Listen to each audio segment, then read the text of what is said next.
Here at Women at Woodstock 2013 West in Berkeley, and I have with me one of our wonderful speakers in our Friendship and Intimacy workshop, Angela Mason.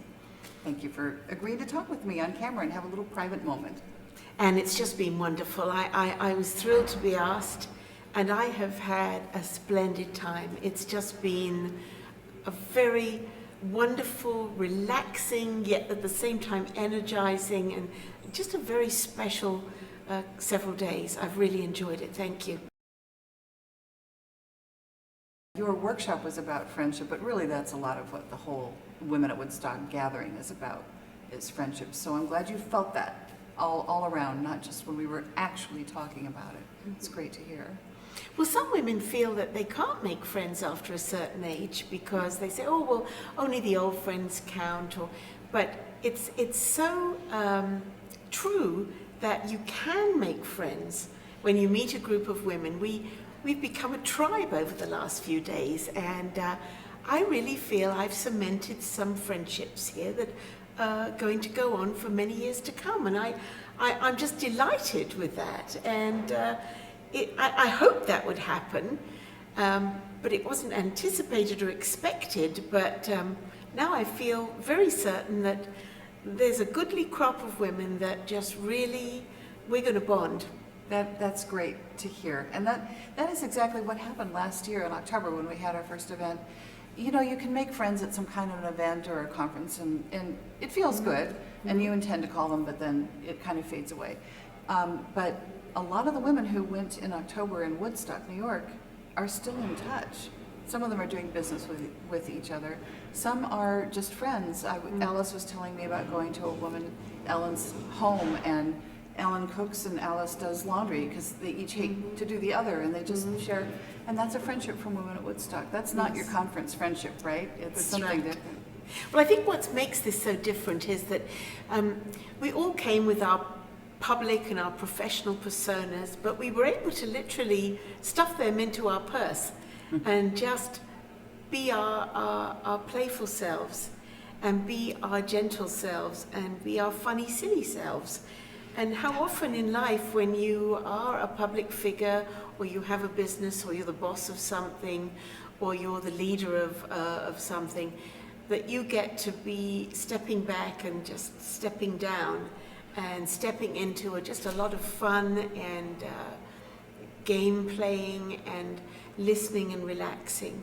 And we've become just like a tribe. And aren't you the one who said it was kind of like a slumber party? Yes, yeah, and I was thinking, over. Gosh, I wish we could all just sleep over, and I'm looking forward to that at the next Women at Woodstock, where I'm going to take my pajamas, and I thought we could all hang out and have bedtime stories and a hot chocolate or a glass of wine or something, and just continue on with the chat. And it's been so nice to not be superficial, but the people really genuinely, the women have gone deep with each other, and it happened fairly quickly. And I think a lot of that's to do with you, Anne. You have a gentle dignity about you, you have a kindness. And you know, many of us have lost the art of being kind to each other. There wasn't any competitiveness, there wasn't any one-upmanship. There was just woman to woman. And when women get together, really magical things can happen, and they have. Yeah. And you're an expert on friendships because of what you've been doing for so long. Why don't you explain a little bit about that background, because it's so extraordinary, and the story that you gave in the friendship workshop was amazing. Well, you know, I've had the privilege and the pleasure of traveling around the world in the last 20 odd years, and to at least 80 countries, but 80 of the poorest places in the world, where you would think there's nothing nice going on and certainly no happiness. But everywhere I've gone, groups of women have naturally found each other because they're sometimes living on the edge of existence. You know, a woman's place around the world is to gather food, is to look after the children, is to find clean water, is to farm, is to keep the home clean, to do everything, as well as maybe hold down a job too. And I just love it when I can step into a community of women, and even without the benefit of language, we've got the benefit of laughter. And I have seen women happier in some of the most difficult places on earth. Sometimes they're happier than women back here in the United States. And that's sad. But I've also had the fun of sitting down under trees, sometimes in the middle of nowhere, sometimes it's stinking hot. Sometimes all we've had really is just a little bit of shade, maybe a little tiny drop of water to share.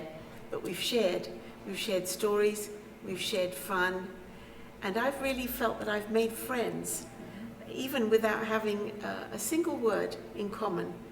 We've had that commonality of being women together, and that's been wonderful. And I've been able to collect some really smashing stories that I'm able to share with other women, and you know, there is a commonality there. You know, when women are literally having to rely on each other, when you're in a developing country, when you're in a war situation, or when you're in a place where there's just not enough to eat, and you've got children to take care of, and you have nothing, women will do what women always do. They will band together in a group because they need each other. They can count on each other. Well, I think that's true in our Western world as well. You know, here we are, all women, doing our work every day, trying to balance our life and work, trying to be happy, trying to make a living, trying to please everyone. We also need each other, especially in this technological world, you know, where people more and more are being separated by text and computer screens and phones, and just to really get together, human contact, looking each other in the eye, touching each other, eating together, laughing together, hugging together. I mean, it really is needed, and we don't do enough of that. We're all separated by so much status these days. Exactly. And scheduling. I mean, we can get together with friends at lunch. We can make dates to do things together, but it's always for a moment, and then we go back to our lives. And I think the difference is, with all of what you've experienced around the world, and maybe for just a little cosmic moment during Women at Woodstock, is we've stepped away. And we're actually living together for 3 or 4 days. Mm-hmm. And so now we do become bonded, and we are not going to get back as soon as, you know, it turns to 1:30 or whatever. I've loved the mix of women as well. That one of the ladies who I just know I'm going to spend more time with outside of Women at Woodstock, she came and she was very shy at first.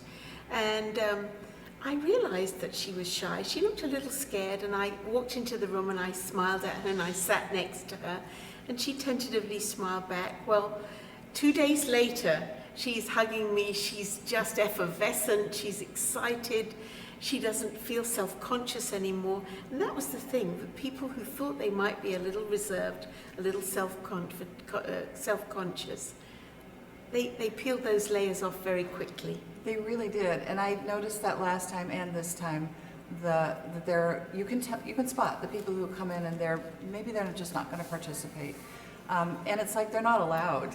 You know, it's not like you're called out, you need to speak next, but just like you did, women tend to see that, and they go sit with them and they talk with them, and then and you can see some women blossom and become comfortable. They get into their comfort zone. And it was nice that you did that. I did see you go sitting down, and I did see some women changing over this weekend. Well, I made it my business. I thought, all right, there's X amount of women, and by the end of the time, I am going to make sure that I have sat with, talked with, laughed with, helped, whatever. I want to make sure that I know every woman here. And I think I actually did that. I think you did. We all know you, that's for sure. Well, because as I said, I've transplanted many years living in America. But, you know, people are so sweet when they hear my British accent, and they want to chat with me. And I'm inherently nosy and curious about women. I noticed that. I love that. Every woman has a story, every woman. And I love to learn their stories, and I love to share mine. Yeah, and you've got doozies. I mean, you could go on and on and on with Oh yes, the I 20 could years. go on and on and on, but I mustn't go on and on. Well, with that, I'm going to thank you for spending time, and I can't wait to hear more of your stories. You're going to be our keynote speaker in October, Yes. Women at Woodstock 2013 in Woodstock, New York. And I know you're going to share more than you just had your little snippet in the friendship workshop this time. I'm really looking forward to it. So, Me too. I really hope a lot of women will hold their nose and jump in, because the water at Woodstock is lovely, and we'll all swim together and play, and I look forward to getting to know many more new women. Thanks, Anne. thank you.